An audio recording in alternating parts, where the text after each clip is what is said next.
Politik pintu terbuka adalah kebijakan pemerintah Belanda dalam rangka membuka Indonesia kepada pihak swasta untuk menanamkan modalnya secara besar-besaran di bidang perkebunan dan pertambangan. Politik pintu terbuka memiliki dampak positif dan negatif bagi bangsa Indonesia.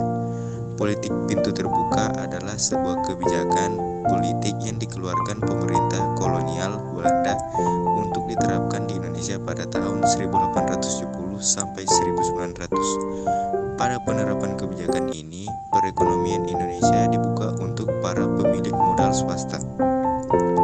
Para pemilik modal swasta menanamkan modal di Indonesia secara besar-besaran di bidang perkebunan dan pertambangan. Politik pintu terbuka didasarkan dari Undang-Undang Agraria 1870 dan juga Undang-Undang Gula 1870.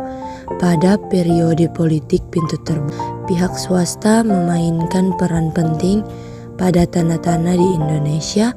Pemerintahan kolonial Belanda hanya menjadi pengawas dan rakyat dipaksa untuk menyewakan lahannya kepada pihak swasta. Dampak positif dari pelaksanaan politik pintu terbuka adalah sistem tanam paksa yang memberatkan dihapuskan. Rakyat Indonesia juga sudah mulai mengenal arti pentingnya uang, dan pemerintah kolonial Belanda membangun banyak proyek-proyek prasarana yang dapat menunjang ekspor dari hasil-hasil perkebunan Indonesia. Ada pula dampak negatif dari kebijakan ini adalah adanya eksploitasi rakyat pribumi untuk dipaksa bekerja di perkebunan swasta dan eksploitasi lahan produktif di Jawa. Rakyat dipaksa untuk menyewakan tanahnya untuk digunakan oleh pihak swasta dengan biaya sewa lahan yang sangat murah. Pelaksanaan politik pintu terbuka ini terbukti lebih menguntungkan kepada pihak swasta daripada rakyat pribumi. Dampak politik pintu terbuka. Politik pintu terbuka membawa dampak positif maupun negatif bagi bangsa Indonesia.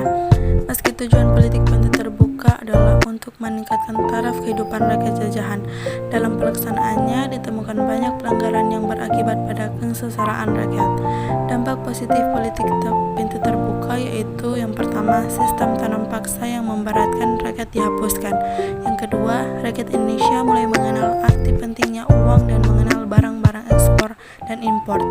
Yang ketiga, dibangunnya fasilitas perhubungan jalan raya, rel kereta api, jembatan, dan irigasi. Dampak negatif politik pintu terbuka yaitu yang pertama, rakyat semakin menderita karena ditekan oleh pemerintah dan swasta. Yang kedua, adanya eksploitasi rakyat pribumi dan lahan produktif secara besar-besaran. Yang ketiga, kehidupan penduduk merosot tajam karena dipaksa untuk menyewakan tanahnya kepada pihak swasta dengan biaya sewa yang sangat murah. Dengan demikian, politik pintu terbuka adalah kebijakan pemerintah Belanda dalam rangka membuka Indonesia kepada pihak swasta untuk menanamkan modalnya secara besaran-besaran di bidang perkebunan dan pertambangan.